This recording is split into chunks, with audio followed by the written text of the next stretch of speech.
Assim como cantamos aqui, Senhor, nosso prazer é estar te louvando em sua casa. Ó Deus, que o nome de Jesus, que no nome de Jesus a tua presença possa encher de coração, possa fazer essa vida, Pai, ser radiante com a tua graça, com o teu Espírito. Obrigado, Senhor, fica conosco, fala conosco ainda hoje, usando os teus servos, ó Pai. Em nome de Jesus, nós te agradecemos. Amém. Deus Supremo.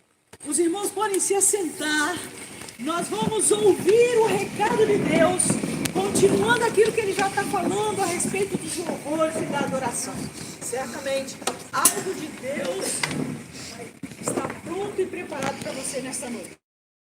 Nós vamos ouvir a palavra e depois nós vamos seguir nossa programação no nosso tempo especial de batismos. Deus abençoe, pastor. Quero orar. Pastor Daniel, Senhor, em nome de Jesus, mais uma vez, quero colocar nas tuas mãos a vida do teu servo.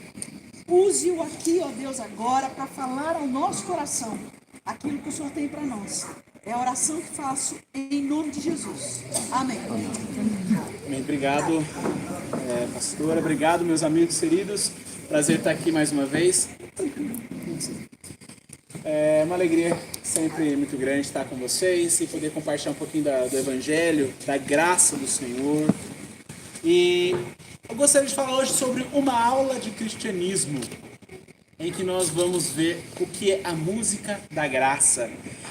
Em uma certa vez, no passado, foi anunciada uma apresentação sinfônica em que o violinista era muito famoso, uma pessoa mundialmente famosa, e ele se destacava muito pelos seus solos e pela forma como ele tocava. As músicas que tocavam eram sempre muito extraordinárias, né? E ali, naquele tempo, foi anunciado que ele iria tocar um dos seus solos, num violino muito raro. E esse violino custava, naquela época, equivalente a 100 mil reais.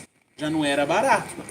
Nos valores atuais, esse violino custaria em torno de 2 milhões e 500 mil reais.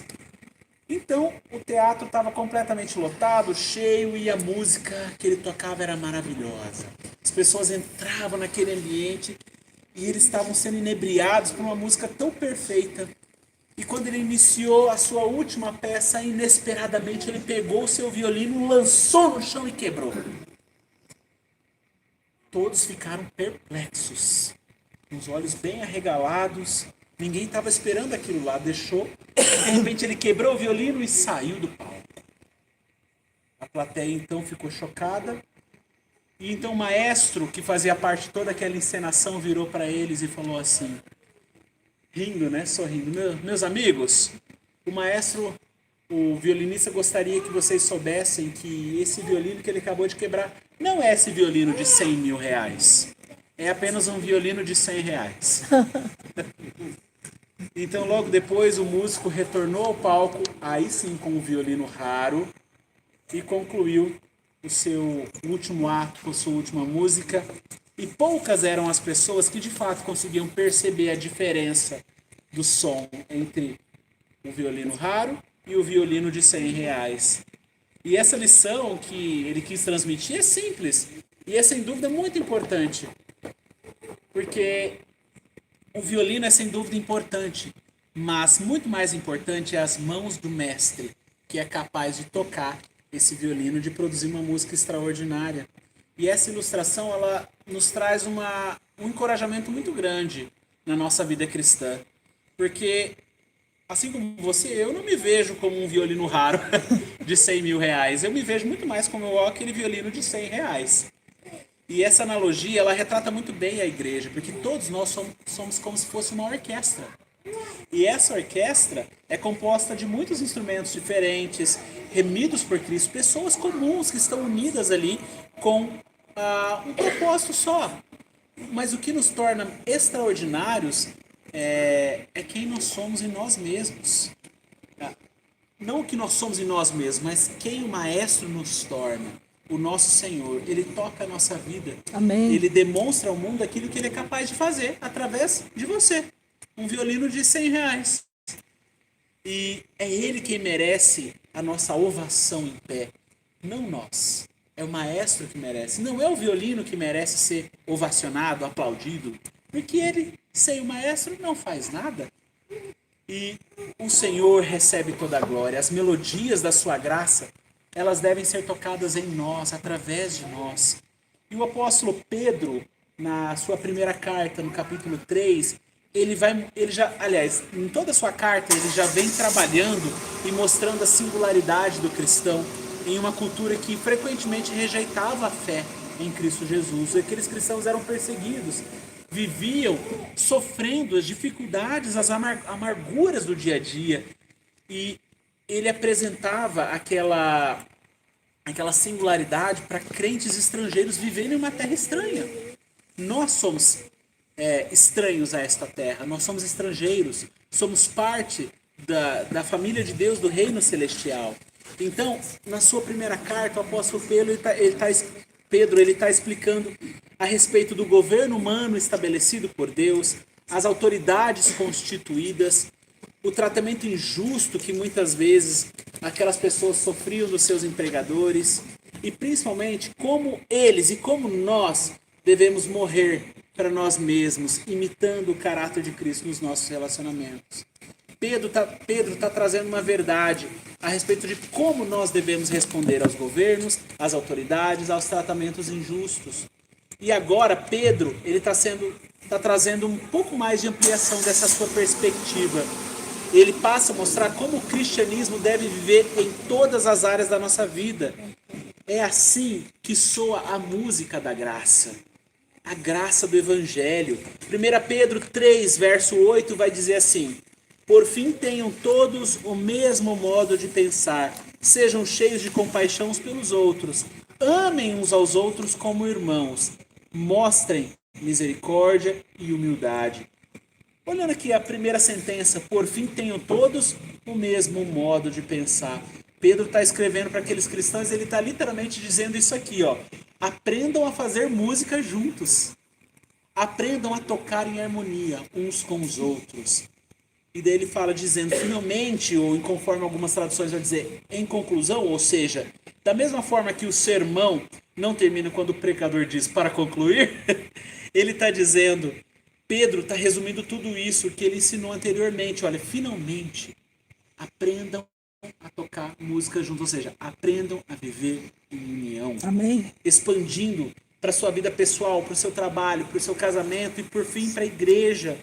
E essa aula de cristianismo que Pedro está ministrando para aquelas pessoas ali, ela começa como se fosse um currículo escolar, em que ele estuda temas como vivendo como Cristo, defendendo a Cristo, identificando-nos com Cristo, esperando por Cristo, sofrendo por Cristo. Essa é a aula do cristianismo. Você está disposto a isso? A sofrer por Jesus, a esperar por Jesus, a identificar-se com Jesus, a defender Jesus, a viver como Jesus. Pedro, ele assume um papel de professor inspirado pelo Espírito Santo aqui. O mestre é o Espírito Santo, não é Pedro. E a primeira aula, ele traz essas 5 virtudes incomuns e 2 reações bem inesperadas nessa aula de cristianismo. A primeira virtude em comum é a harmonia, em que ele fala, tenham o mesmo modo de pensar, ou seja, assumam o seu lugar na orquestra dos redimidos. Ele está dizendo isso para a igreja.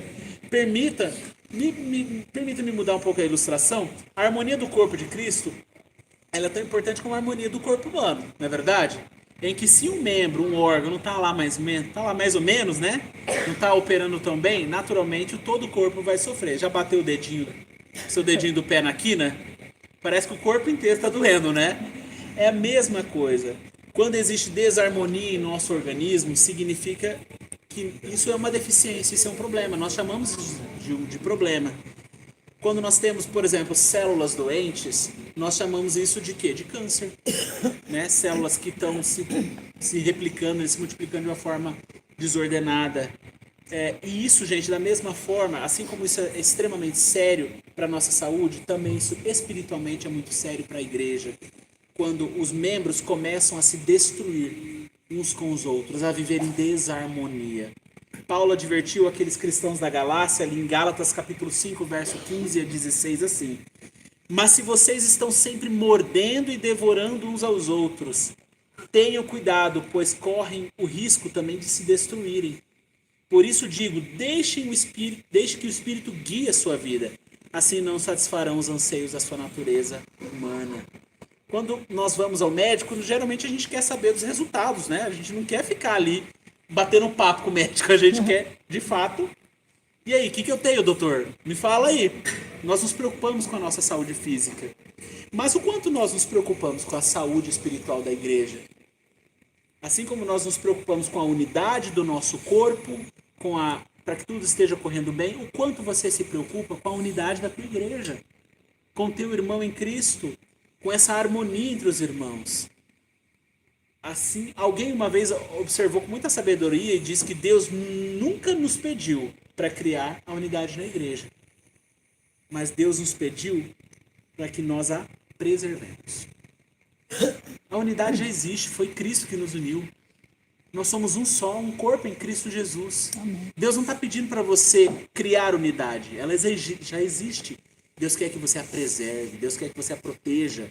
Proteja essa unidade do Senhor. Efésios 4:3 ele vai dizer, façam todo o possível para manterem-se unidos no Espírito, ligados pelo vínculo da paz. Não é sua responsabilidade produzir unidade. A sua responsabilidade é proteger, é zelar por ela. Pedro não está promovendo aqui, está querendo que as pessoas andem em monotonia, né? Como se for um uníssono ali. Unidade não significa uniformidade, tá? Isso é diferente. Unidade não é uniformidade. Ele não está dizendo que nós devemos ser iguais. Ele está dizendo que na nossa diversidade nós estejamos unidos.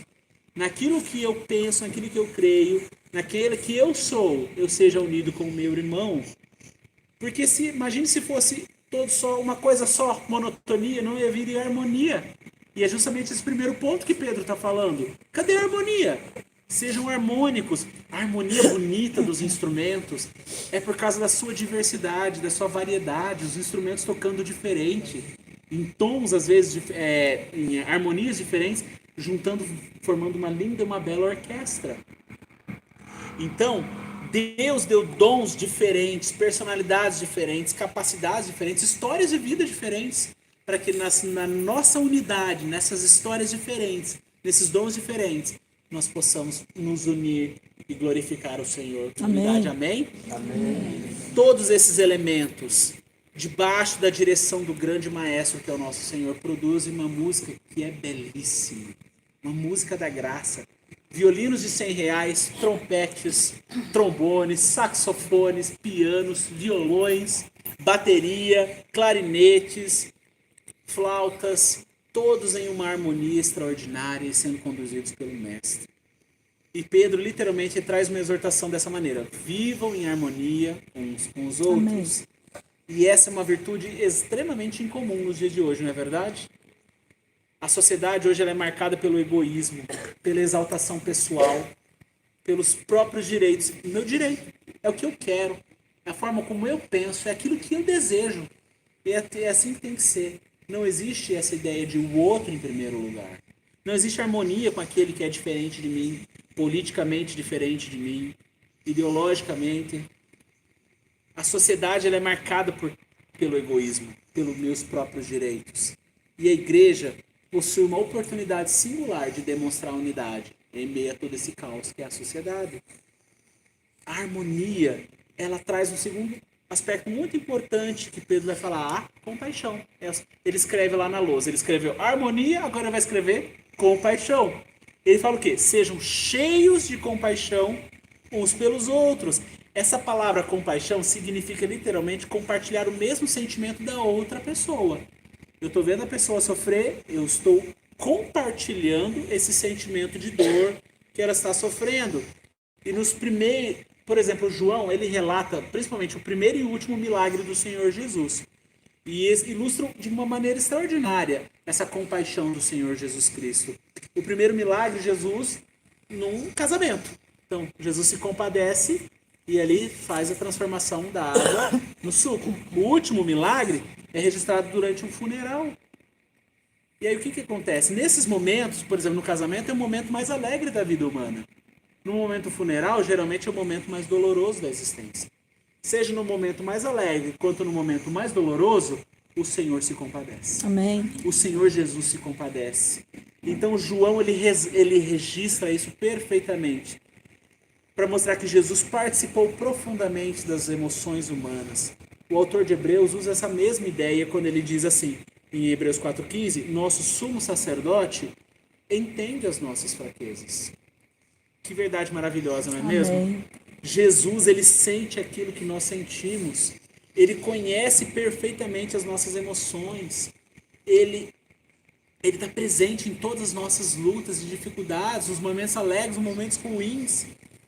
E por isso que ele fala que nós, da mesma maneira, nós devemos nos alegrar com aqueles que se alegram, chorar com aqueles que choram, Romanos 12,15. Porque é a compaixão que Cristo sentiu. E nós devemos imitar a Cristo, assim como nós falamos na EBD hoje, chorar com os que choram, rir, se alegrar com os que se alegram.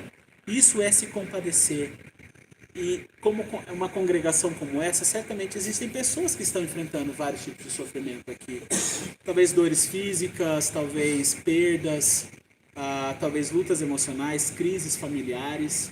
Não conheço a história de vocês, mas certamente pode ser que existam aqui essas questões, algum tipo de sofrimento. Talvez alguém abatido espiritualmente também. Mas a oportunidade que nós temos, e é uma oportunidade maravilhosa que Deus está dando para vocês aqui, de agir como Cristo agiu. Talvez isso signifique você pegar algum canto da igreja, você parar ali por alguns minutos e ver aquela pessoa que está sofrendo e vem cá, deixa eu orar com você. Você pode contar o que aconteceu? O que eu posso fazer por você? Isso é se compadecer. Isso é sentir a dor, o sentimento que está afligindo aquela pessoa. E essa postura, esse encorajamento de orar com aquele que está fraco, desanimado, isso é imitar a Cristo. Essa postura continua sendo extremamente incomum também. O mundo não espera que nós façamos isso. O mundo às vezes nem quer que nós façamos isso. Mas o que muitas vezes é o sentimento que está no nosso coração é: eu já tenho problema suficiente, tem problema demais, ainda agora tem que cuidar do problema dos outros também? Esse é o sentimento do mundo. É aí que a igreja, através dessa aula de cristianismo que o apóstolo Pedro está dando para nós, vai ensinar de diferente. Ele nos ensina que nós devemos demonstrar a mesma compaixão que Cristo teve por nós. E ainda ele vai escrever lá um terceiro ponto na lousa lá dessa aula de cristianismo, que é o amor fraternal. Ele vai dizer ali na metade do versículo 8, amem uns aos outros como irmãos. Irmãos. Literalmente ele está dizendo, tratem uns aos outros como se fossem membros da mesma família. Tratem-nos como se fossem irmão de sangue mesmo. Pai, mãe de sangue, filhos. Eu cresci convivendo com um irmão mais novo e certamente Pedro não está pensando que esse menino de 8 e 6 anos, eu e meu irmão, costumavam tratar. Não esse tipo de tratamento, de sair no fight, porque é milagre a gente estar vivo hoje e se amar como adultos hoje. Mas não é esse tipo de tratamento, de relacionamento de gato e rato, mas é o Filadelfo. Filadelfoi, essa palavra do grego literalmente é amor fraternal. Isso originou a palavra Filadélfia, a igreja que é conhecida como a cidade do amor fraternal. Então, essa palavra é literalmente existe um amor familiar entre aqueles que não são família de sangue, mas são famílias no sangue de Jesus. Amém. Amém?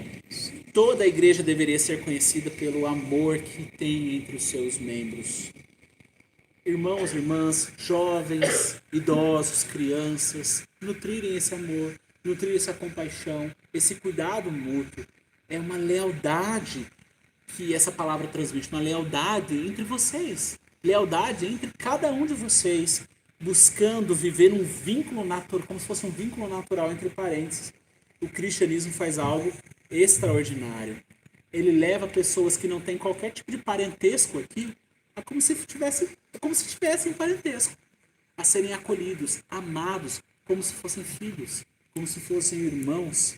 João escreveu ainda em João 1,12, mas a todos quanto creram nele e o aceitaram, ele deu o direito de se tornarem filhos de Deus.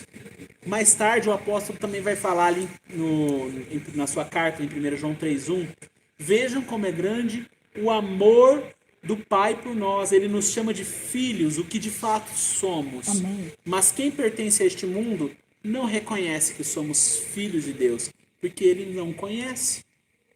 O apóstolo Paulo, da mesma maneira, ele vai dizer em Romanos 12:10, amem-se com amor fraternal e tenham prazer em honrar uns aos outros. Tenham prazer em honrar. Alegria. Não fazer de cara amarrada. Não, de fato, conviver como se fosse algo forçado.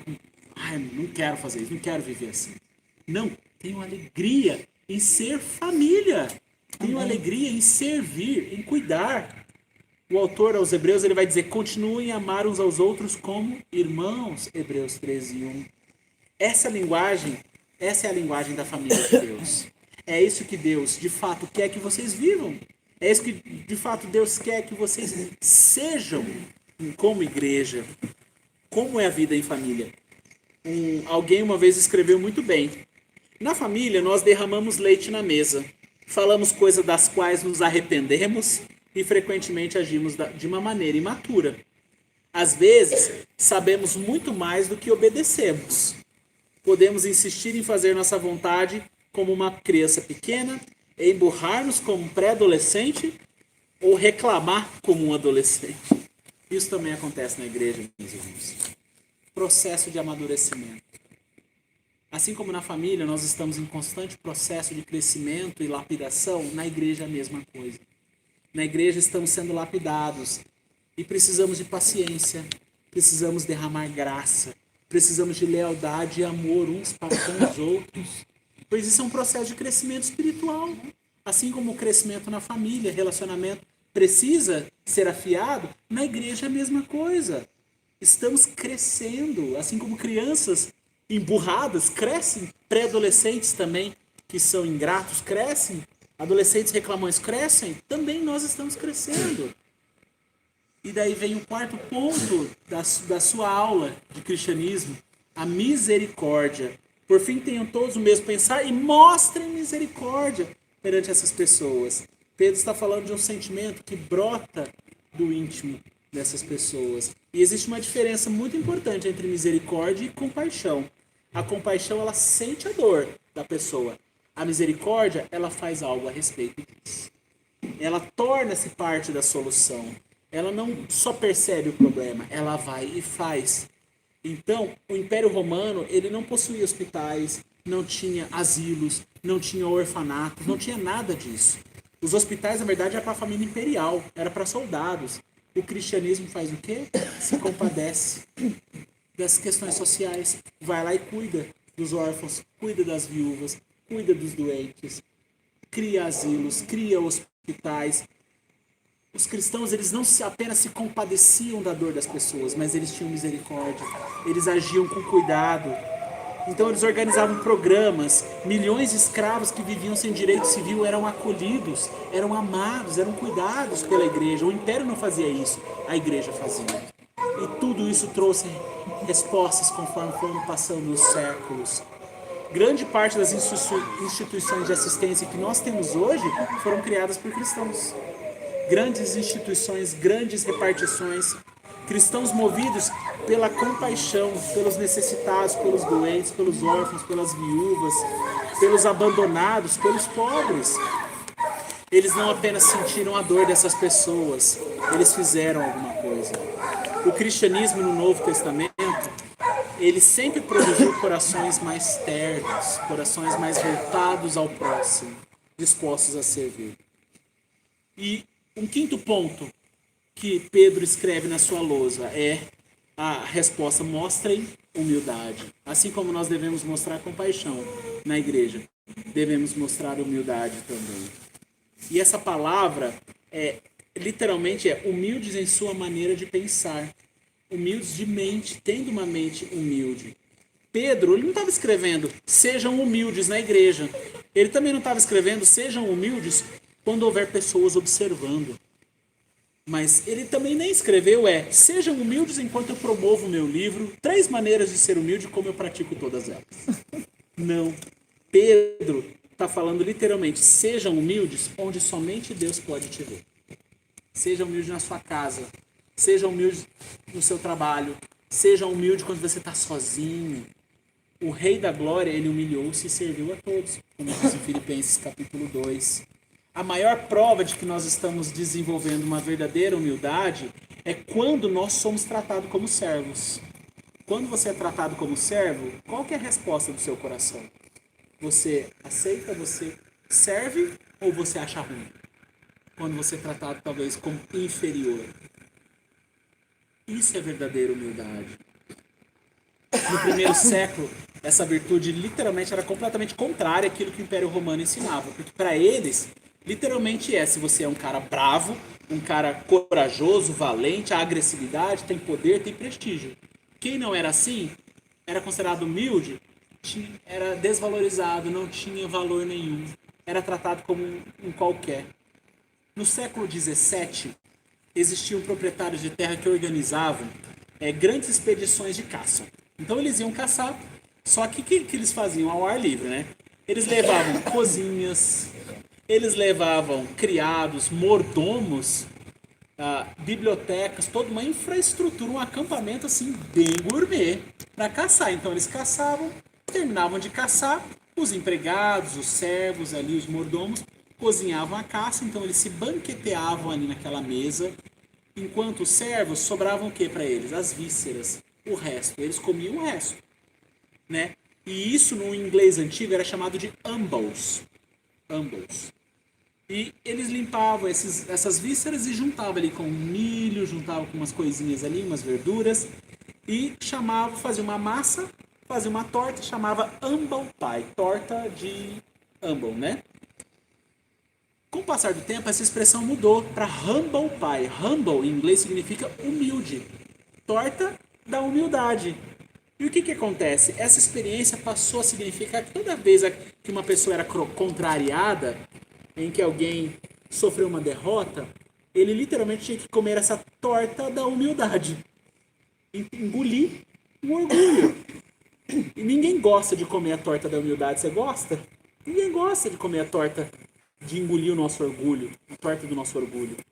E Pedro, ele nos convida justamente para isso. Literalmente, puxe uma cadeira, sente-se com seu irmão e irmã, escolham voluntariamente viver uma vida de serviço e humildade. Humilde serviço um para com o outro. Para que vocês possam caminhar em harmonia, compaixão, amor fraternal, misericórdia e humildade. E agora, por fim, meus irmãos, ele termina com duas expressões inesperadas naquele contexto ali. A primeira é, resistam à vingança. Em 1 Pedro 3,9 ele vai dizer, não retribuam mal por mal, nem insulto com insulto. O cristianismo ele não é demonstrado apenas na forma como nós agimos perante o mundo, mas o cristianismo também ele é demonstrado na forma como nós reagimos às circunstâncias. Nós estávamos falando mais uma vez no EBD que a forma como nós reagimos às circunstâncias mostra o nosso coração. Mostram se de fato nós estamos comendo a torta do orgulho, a torta da humildade, engolindo o nosso orgulho. E essas palavras, mal, insulto, aqui que Pedro está utilizando, elas referem-se literalmente aos maus tratos que nós recebemos. Recebemos das pessoas. E ele não está sendo idealista, ele está sendo realista, ele conhece a realidade, ele sabe que aquelas pessoas que ele está escrevendo estavam mergulhadas num cotidiano muito difícil. Elas estavam sendo perseguidas, elas eram literalmente mortas por causa do cristianismo, eles eram ofendidos, eles sabiam o que era sofrer. Tinham um tratamento cruel sem terem feito nada para merecer isso. E Pedro sabe disso. Ele não é ideal, perdoem, não. Ele sabe da dor. Por isso ele fala, não retribua, né? Não viva assim. A pena dele está mergulhada num cotidiano muito difícil. Talvez você está vivendo da mesma maneira. Você está sendo perseguido. Você está sendo tratado com injustiça. Você está tendo que lidar com problemas do mundo perseguindo você. Está sendo tratado de maneira inadequada. Pedro está justamente falando para você, não devolva na mesma moeda. Não devolva. Não, literalmente ele diz, não faça isso, nunca faça isso. Não retribua o mal com o mal, nem ofensa com ofensa. Essa é uma atitude inesperada para o mundo. O mundo não espera que você trate o mundo com bondade. Você agindo com bondade, você está interrompendo o ciclo do mal. Quando você age com o caráter de Cristo dentro do seu coração. Em vez de você pensar, ele fez isso comigo, eu vou fazer pior. Ele pode esperar. Ou, ele me respondeu assim, eu vou responder à altura. Eles me machucaram, eu vou fazer o mesmo com eles. Não. O cristão, ele escolhe outro caminho. O crente verdadeiro, genuíno, ele escolhe o caminho da bênção. Ao contrário, eu retribuirei o meu irmão com bênçãos. Eu bendirei ele. A palavra bênção é uma palavra que significa, que no grego original é elogio, eulogel. É a nossa palavra elogio. E não é bajulação, tá? É literalmente falar bem. Ele falou mal de mim, eu falo bem dele. Eu o abençoo. Esse é o caráter de Cristo. Esse é imitar a Cristo. Pense o quanto isso é surpreendente. Não é verdade? O quanto isso nos transforma. Evitar responder com ofensa. Responder com palavras bondosas àquele que está nos tratando mal. Você pode estar se perguntando, como isso é possível? Assim como aqueles crentes também perguntaram. Como alguém consegue viver dessa maneira? É tão difícil. E Pedro responde isso imediatamente ali. A motivação para isso está no futuro. Pedro encerra sua exortação mostrando que essa é uma verdade, uma perspectiva cristã. O nosso futuro eterno.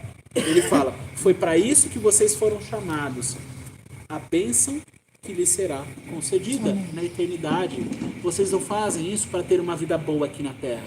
Vocês fazem isso porque o futuro de vocês é diferente. É a eternidade com Cristo. Tudo que vocês sofrem agora é passageiro. Vai acabar. Vocês terão toda uma eternidade de delícias ao lado do Senhor. Amém. Em outras palavras, ele diz, não se esqueçam da herança que já está guardada para vocês.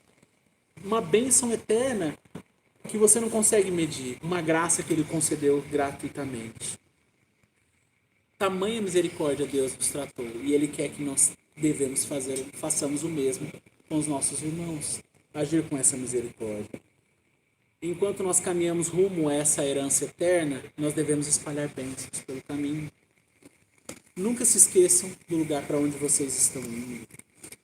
Nós estamos aprendendo, sendo transformados dia após dia na dependência do Senhor. Afinal, nós somos apenas violinos de R$100. Violinos de R$100, mas quando nós estamos nas mãos do Mestre, a música que é tocada é extraordinária. Por fim, nessa aula de cristianismo, uma canção muito antiga já dizia assim: estava velho e marcado pelo tempo. O leiloeiro pensou que dificilmente valeria a pena perder tempo com aquele velho violino. Mesmo assim, ergueu-o diante da multidão com um sorriso. Quanto me oferecem? Perguntou. Quem começam os lances? $1? Quem dá 2? $2. Quem oferece 3? $3 pela primeira vez. $3 pela segunda. Vai ser vendido por 3. Foi então que do fundo da sala levantou-se um homem de barba grisalha. Ele caminhou lentamente até a frente, pegou o arco, retirou cuidadosamente a poeira do velho violino, apertou as cordas e começou a tocar. Uma melodia pura, doce, belíssima. Tão bela quanto o canto dos anjos. Quando a música terminou, o leiloeiro, agora com voz baixa e emocionada, levantou novamente um instrumento e perguntou: quanto me oferecem agora por este violino? $1.000. Quem dá 2.000? 2.000. Quem oferece 3? 3.000 pela primeira vez, 3.000 pela segunda. Vendido. A multidão explodiu em aplausos. Mas algumas pessoas perguntavam: não entendemos. O que mudou o valor daquele velho violino? A resposta veio imediatamente: o toque da mão do Mestre. E assim acontece com inúmeras vidas, pessoas cansadas, que sofrem, machucadas pelas circunstâncias da vida. Parecem ter pouco valor, mas então o Mestre se aproxima dessas pessoas. A multidão jamais consegue compreender completamente o que está acontecendo ali. Elas não compreendem o valor de uma alma. A transformação é produzida por causa das mãos do Mestre. Deus não está procurando, meus irmãos, instrumentos extraordinários. Deus quer violinos de R$100. Amém. Para que a glória seja dele. Amém. E nós vivamos em unidade para a glória dele. Amém. Deus abençoe você.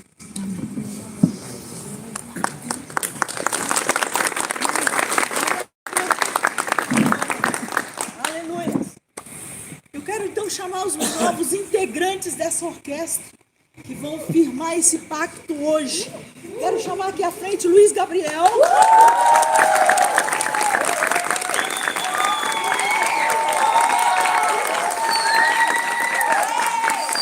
Quero chamar o Gustavo. Cadê o Gustavo?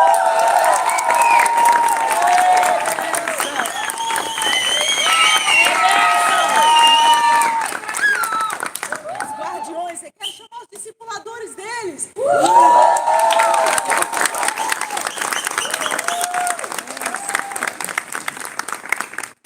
Para cada um instrumento, sempre existe aquele toque, né, de alguém que está ali cuidando do instrumento e tudo mais. E irmão Cláudio e irmã Diocléia foram aqueles instrutores que Deus usou para ajudar a dar uma melhoradinha nos instrumentos, né? E no tempo de agora nós vamos testemunhar essa pública profissão de fé que Luiz Gabriel e o Gustavo estarão fazendo. Nós estaríamos vendo um vídeo que eles gravaram para dar essa pública profissão de fé, mas eu gostaria de perguntar aqui: você é favorável que eles sejam batizados hoje para a honra e glória do nome de Deus e tornem-se integrantes dessa orquestra? Sim! Amém! Alguém contrário? Não!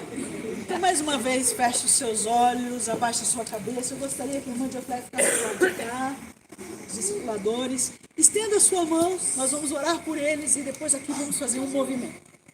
Pai, em nome de Jesus, pela graça do Senhor e pelo teu favor, após ouvirmos, ó Deus, esta palavra que nos torna membros do corpo de Cristo, instrumentos na tua orquestra, Após ouvirmos esta palavra que fala a respeito dos discipuladores que são usados pelo Senhor para formar novos discípulos do teu reino, nós aqui, ó Deus, nos alegramos e celebramos o Senhor pela vida do Gustavo e pela vida do Luiz Gabriel.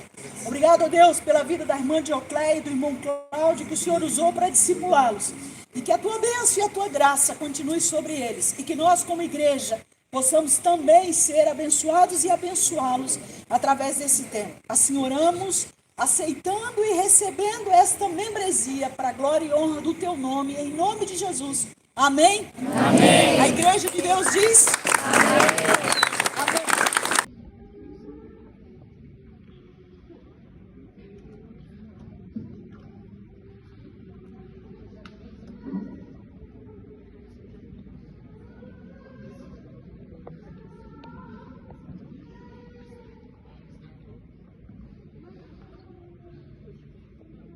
Gustavo, diante de todas essas pessoas que testemunham, você reconhece que o Senhor Jesus Cristo é o teu único e suficiente Salvador? Sim. Baseado na sua pública confissão de fé, e eu, como ministro do Evangelho, te batizo em nome do Pai, do Filho e do Espírito Santo.